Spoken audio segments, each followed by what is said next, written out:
Good evening. You're watching the main news on HKIBC. I'm Raymond Yeung. Here are tonight's top stories. Cathay Pacific welcomes the government's decision to suspend the circuit breaker mechanism. Daily COVID cases in Hong Kong top 3,000 for the first time in 3 months. And Boris Johnson steps down as Conservative Party leader, but will stay on as Prime Minister until a successor is chosen. The government halted its contentious flight suspension mechanism this afternoon, but people arriving at the airport will have to undergo an extra PCR test on the third day of hotel quarantine. Joanna Ho reports. The government said the flight circuit breaker mechanism inconvenienced arrivals and would disrupt the plans of Hong Kong students abroad to return home for the summer. Under the mechanism, airlines faced a 5-day flight ban if 5 passengers or 5% of travelers, whichever is higher, tested positive for COVID.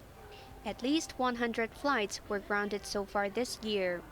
The Health Bureau said daily imported cases recently were below 200, accounting for less than 10% of daily overall figures. Most infections were identified during airport screenings and hotel quarantine. This prompted the government to put the circuit breaker policy on hold, and flights currently banned can resume from today. But starting tomorrow, screening in hotels will be stepped up, with arrivals having to undergo an extra PCR test on the third day of quarantine. Tourism sector lawmaker Perry Yeung, who on Monday called for an end to the controversial policy, appreciated the prompt response, saying it demonstrated Chief Executive John Lee's new style of administration. Roundtable lawmaker Michael Tian also welcomed the new arrangements, but said more should be done. I've been pushing forward for a 3+4, 3 days of hotel and 4 days of quarantine, where the 4 days of home quarantine, all you need to do is to do a PCR test every day. You cannot use your vaccine pass. Other than that, you can go out and go to work.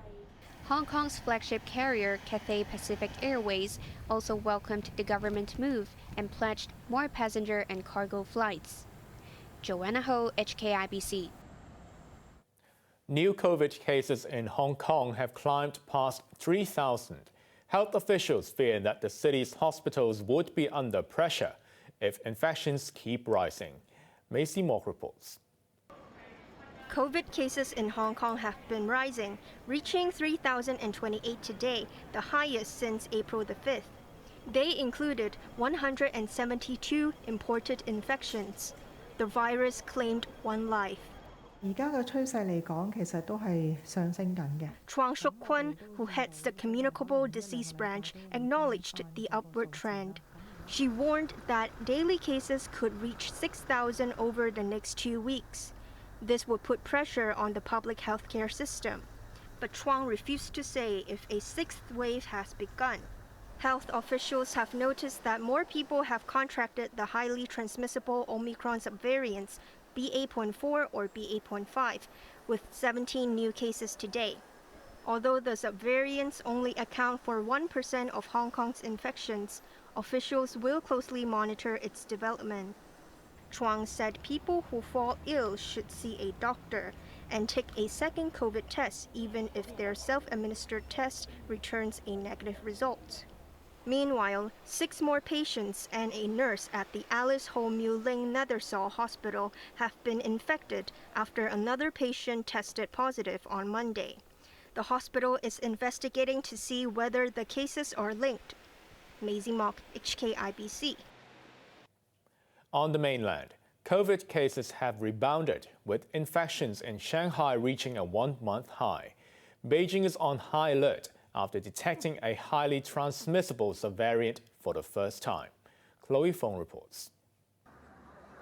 Shanghai earlier declared a victory against COVID, saying it attained dynamic zero as it ended lockdowns and returned to normality at the end of last month.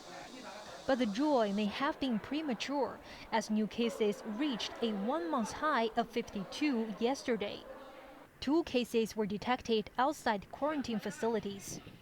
Residents in 10 of Shanghai's 16 districts have to undergo 2 PCR tests over a 3-day period. Beijing is on high alert after the capital detected 3 cases of the highly contagious BA.5.2 Omicron subvariant on Tuesday. Officials reacted by requiring people to be vaccinated to enter various public venues from Monday. The move ignited an outcry on social media, with many saying it contradicted a National Health Commission statement last year that vaccinations should be voluntary. The southern province of Anhui has become the latest epicenter with 167 cases, accounting for half of the country's total yesterday. Chloe Fong, HKIBC. The World Health Organization says COVID infections globally have increased by nearly 30% over the past 2 weeks, with Omicron subvariants BA.4 and BA.5 being dominant. The WHO urged countries to step up preparations for more waves. This pandemic is changing, but it's not over. We have made progress, but it's not over. In all countries, 100% of at-risk groups should be vaccinated and boosted as soon as possible. For the general population, it also makes sense to keep strengthening that wall of immunity, which helps lessen the severity of the disease and lowers the risk of long or post-COVID condition. Britain's political crisis has deepened, with Prime Minister Boris Johnson resigning as head of the ruling party. He will stay on as Prime Minister until a successor is found. Yeung reports. It's one of Britain's biggest political downfalls in recent years. Prime Minister Boris Johnson went from winning a landslide victory in the general election 3 years ago to virtually getting booted out by his own party as he announced his resignation as Conservative leader. My friends, in politics, no one is remotely indispensable. And to that new leader, I say, whoever he or she may be, I say I will give you as much support as I can. And to you, the British public, I know that there will be many people who are relieved and perhaps quite a few who will also be disappointed. And I want you to know how sad I am to be giving up the best job in the world. But them's the breaks. It comes after Johnson received another stack of resignation letters, including from Treasury Minister Helen Whately and Security Minister Damian Hinds. They were following the footsteps of Finance Minister Rishi Sunak and Health Chief Sajid Javid, who resigned on Tuesday in a move to pressure Johnson to quit. In a desperate attempt to hold on to power, Johnson sacked his former ally Michael Gove for disloyalty after he reportedly urged the Prime Minister to step down. But even Johnson's new appointees were quick to turn on him. Sunak's replacement, Nadeem Zahawi, wrote in a public letter that the Prime Minister should leave with dignity. Johnson's fall from grace follows complaints of bad governance and major political scandals. They include Partygate, when Johnson and his staff broke COVID lockdown rules, which he himself had imposed, and his appointment of a deputy chief whip accused of sexual misconduct. Yeung, HKIBC.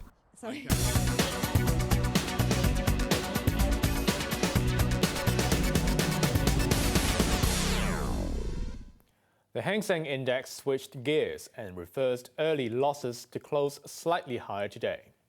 Auto stocks drove the market upwards. This came as Beijing signaled that it may extend a tax break for electric vehicles. Geely and Great Wall Motor each rose by more than 6%, while BYD gained 2.4%. Meanwhile, the government decision to ground the flight suspension mechanism sent Cathay Pacific shares soaring 6%. Before closing 3% higher. Now let's take a look at the markets. The Hang Seng ended the day up 56 points. To the top 10 active stocks, Tencent gained $4. Alibaba was down 30 cents, while JD.com was down $2.80. The tracker fund was up 16 cents, while BYD gained $7.60. To the forex trading against the Hong Kong dollar, the euro's at 7.99, the pound sterling at 9.39, while the Australian dollar at 5.36. Over in Europe, the London FTSE is currently up 86 points. Cash-strapped Sri Lanka has raised its interest rate to a two-decade high as it tries to curb inflation, which is at a record 55%. With fuel and food running out, the central bank put its focus on bringing prices down by pushing the interest rate to 14.5%. At the same time, the island nation is pressing the International Monetary Agency for $3 billion to pay for essential imports. With its foreign exchange reserves at a record low, Sri Lanka is struggling to buy food, fuel, and medicines. Locally, 3 coral species which have not been identified before have been found in Hong Kong waters. Baptist University biologists said the new species found off Sai Kung and Wanglan Island belong to the Tubastrea genus. One, which is green in color, is believed to be native to Hong Kong. There are 7 other Tubastrea species elsewhere in the world. On to the weather now. Showers and thunderstorms early tomorrow will give way to sunny periods later. Temperatures will range between 27 and 32 degrees. Expect a very hot weekend ahead. Now let's take a look at the weather around the world.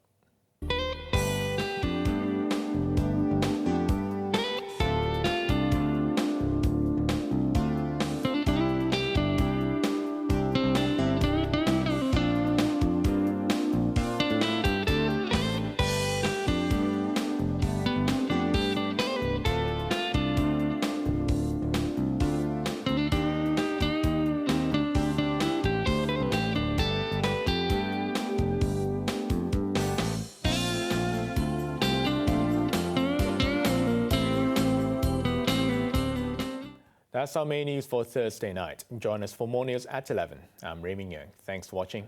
Good night.